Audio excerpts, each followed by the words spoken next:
नमस्कार दोस्तों, स्वागत है आपका हमारे चैनल फिल्मी वाणी पर। दोस्तों, जैसा कि हम सभी को मालूम है कि एक्टर्स के कंपेयर में एक्ट्रेस का कैरियर एज अ लीड बहुत ही शॉर्ट होता है।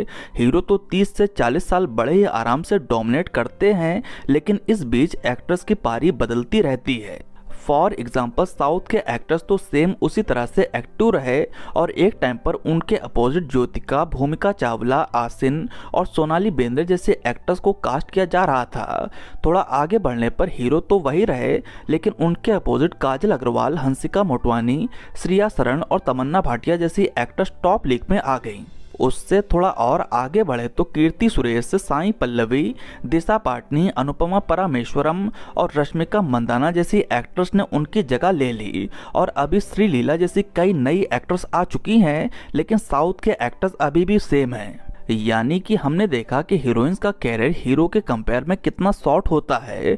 ऐसे में साउथ वहाँ तो डांस और कुछ सीन्स के अलावा उनके पास करने को कुछ ज़्यादा स्कोप ही नहीं रहता था, इसलिए अपने पीक टाइम के बाद काफ़ी सारी एक्ट्रेस गायब हो गईं। मगर कुछ ही एक्ट्रेस ऐसी रही हैं जिन्होंने ओवर द पीरियड हीरो से अलग अपनी एक स्ट्रॉन्ग पहचान बनाई है और आज भी एक्टिव हैं। एज अ लीड वे फिल्मों में काम कर रही हैं और ये फिल्में बॉक्स ऑफिस पर कमर्शियली सक्सेसफुल भी साबित हुई हैं। ऐसी एक्ट्रेस को हम लेडी सुपरस्टार कहते हैं और आज हम अपने इस वीडियो में इसी तरह की एक्ट्रेस की बात करेंगे। तो दोस्तों, चैनल को सब्सक्राइब करें और वीडियो के साथ बने रहें। दोस्तों, जब भी कभी हम लेडी सुपरस्टार्स की बात करते हैं तो हमारे जहन में पहला जिस एक्ट्रेस का नाम आता है वो है नयनतारा। नयनतारा ने मलयालम इंडस्ट्री से अपनी शुरुआत करी। साल 2004 और 2005 वो समय था जब नयनतारा मलयालम इंडस्ट्री से निकलकर इन्होंने तमिल और तेलुगु इंडस्ट्री में अपनी पहचान बनानी शुरू करी। शुरुआत तो इनकी फिल्मों में चंद्रमुखी और गजनी जैसी फिल्मों में सेकेंड लीड एक्ट्रेस के तौर पर हुई, मगर आने वाले सालों में नयनतारा तमिल और तेलुगु इंडस्ट्री की एक सेंसेशनल एक्ट्रेस बन चुकी थी और इन्हें उस दौर के सभी टॉप एक्टर्स के अपोजिट कास्ट किया जाने लगा। एज यूजुअल शुरुआती समय में अपनी पहचान बनाते समय ये हीरो के अपोजिट सिर्फ कुछ गाने और कुछ सीन्स का हिस्सा जरूर रही, मगर धीरे धीरे नयनतारा ने खुद को टिपिकल हीरोइन सेगमेंट से निकालकर चैलेंजिंग रोल्स करने शुरू किए। इन्होंने खुद को प्रूव किया और मेकर्स ने भी एज अ लीड इन पर दांव खेलना शुरू किया। राजा रानी, अनामिका, माया, डोरा, आरम, कोलामावा कोकिला, कल्याथुर कोल्लम, मुकुटी अम्मन, O2, कनेक्ट और अन्नपूर्णा। दोस्तों, ये वो फिल्में थी जिसने नयनतारा की एज अ लीड एक्टर के तौर पर पहचान स्ट्रॉन्ग करी। इनमें से कई सारी फिल्में कमर्शियली सक्सेसफुल रही, जिसके चलते इन्हें लेडी सुपरस्टार का टैग मिला। करंटली नयनतारा तमिल, तेलुगु और मलयालम फिल्मों में पूरी तरह से एक्टिव हैं। दूसरी एक्ट्रेस हैं अनुष्का शेट्टी। दोस्तों, अनुष्का शेट्टी भी साउथ की टॉप एक्ट्रेस के तौर पर कंसिडर की जाती है और आज की तारीख में हाईएस्ट पेइंग एक्ट्रेस हैं। अनुष्का शेट्टी की शुरुआत 2005 में हुई। रवि तेजा स्टारर विक्रम कुड़ू से इन्हें लार्जर रीच मिली और इस ब्लॉकबस्टर सक्सेस के बाद अनुष्का शेट्टी को बड़ी बड़ी फिल्मों में बड़े बड़े एक्टर्स के अपोजिट कास्ट किया जाने लगा। 2005, 6, 7 और 8 तक ये टिपिकल साउथ एक्टर्स की तरह ही काम कर रही थी। फिल्मों में 2-4 गाने और कुछ सीन्स, बस यहीं तक ये सीमित थी और इनका कैरियर अच्छा खासा परफॉर्म कर रहा था। साल 2009 में इनकी एक फिल्म रिलीज होती है जिसका नाम था अरुंधति। इस फिल्म में पहली बार अनुष्का शेट्टी को एज अ लीड कास्ट किया गया। 13 करोड़ के बजट में बनी इस फिल्म ने बॉक्स ऑफिस पर 70 करोड़ की कमाई करी और फिल्म बॉक्स ऑफिस पर ब्लॉकबस्टर रही। इसी के साथ अनुष्का शेट्टी ओवरनाइट तेलुगु सिनेमा का एक मेजर मूवी स्टार बन चुकी थी।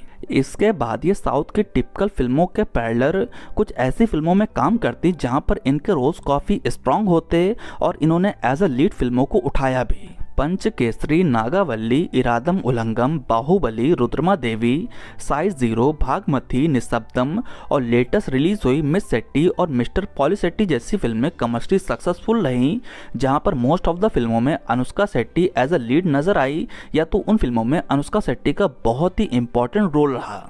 आज मेकर्स इनकी फिल्मों पर पैसा लगाने को तैयार हैं। डेफिनेटली अनुष्का शेट्टी भी एक लेडी सुपरस्टार हैं। तीसरी एक्ट्रेस हैं ज्योतिका। दोस्तों, ज्योतिका ने फिल्मी पर्दे पर विजय, अजीत, सूर्या और विक्रम के बराबर ही सरवाइव किया है। विजय, अजीत और विक्रम के शुरुआती सक्सेसफुल फिल्मों का ज्योतिका हिस्सा रही और उनके अपोजिट इन्होंने कई लैंडमार्क फिल्में डिलीवर करी हैं। इनकी शुरुआत लेट 90s में हुई और अर्ली 2000 से 2005 तक ये टॉप सेंसेशनल एक्ट्रेस बनी रहीं। ज्योतिका ने अपने टाइम पीरियड में सभी बड़े एक्टर्स के साथ स्क्रीन शेयर किया।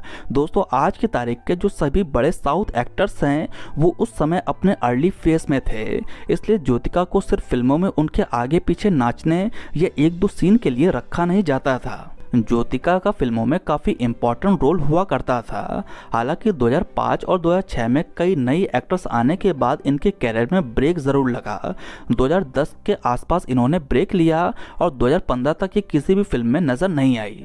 बहरहाल 4 से 5 सालों के ब्रेक के बाद इन्होंने 2015 की फिल्म 36 व्याधि नीले से एज अ लीड कमबैक किया।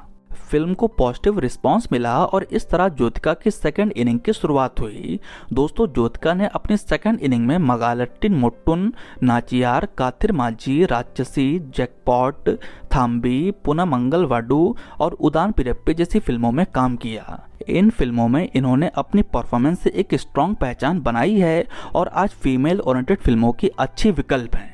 अगली एक्ट्रेस हैं त्रिशा कृष्णन। दोस्तों त्रिशा कृष्णन भी साउथ एक्ट्रेस का एक मजबूत नाम है। इनकी शुरुआत अर्ली 2000 में हुई और इनकी मूवी सामी, वर्षम और गिल्ली के जरिए इन्हें मेजर सफलता मिली।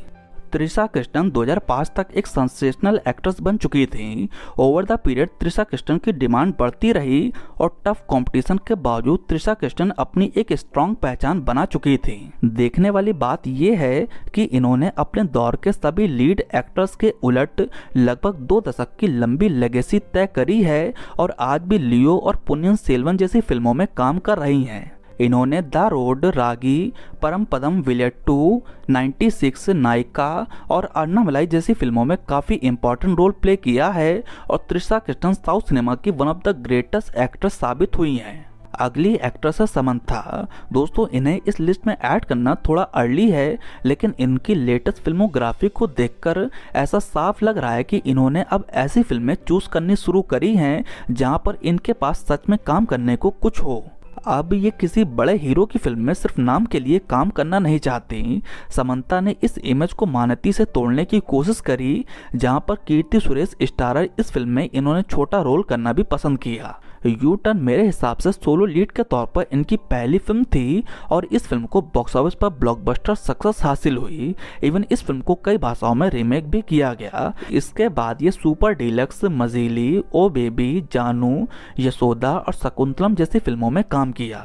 इसमें से कुछ फिल्में चली और कुछ नहीं भी चली, लेकिन इन फिल्मों को देखकर साफ ऐसा लग रहा है कि समंथा ने लीड एक्ट्रेस के तौर पर अपना एक अलग रास्ता बना लिया है। खैर ये थी वो एक्टर जिन्होंने स्ट्रॉन्ग पहचान बनाकर लेडी सुपरस्टार का टैग हासिल किया है और आज एज अ लीड मेकर्स इन पर भरोसा कर रहे हैं। हॉनरेबल मेंशन में राम्या कृष्णन और मंजू वॉरियर भी अच्छी एक्ट्रेस हैं जिन्होंने ओवर द पीरियड अपनी सशक्त पहचान बनाई है। बॉलीवुड एक्ट्रेस की बात करें तो तब्बू और विद्या बालन ने डेफिनेटली ट्रेमेंडस वर्क किया है। जब हम बॉलीवुड की बात करेंगे तो जरूर इन पर डिटेल में चर्चा करेंगे। खैर ये रहा आज का हमारा स्पेशल वीडियो। आपको हमारा ये वीडियो कैसा लगा आप नीचे कमेंट सेक्शन में अपनी राय जरूर दें। साथ ही साथ नेक्स्ट अब आप किस टॉपिक पर वीडियो देखना चाहते हैं ये भी नीचे कमेंट सेक्शन में जरूर बताएं। दोस्तों अगर आपको मेरा वीडियो पसंद आया हो तो प्लीज़ लाइक करें, कमेंट करें और मेरे चैनल को सब्सक्राइब करें। आपका बहुत बहुत धन्यवाद।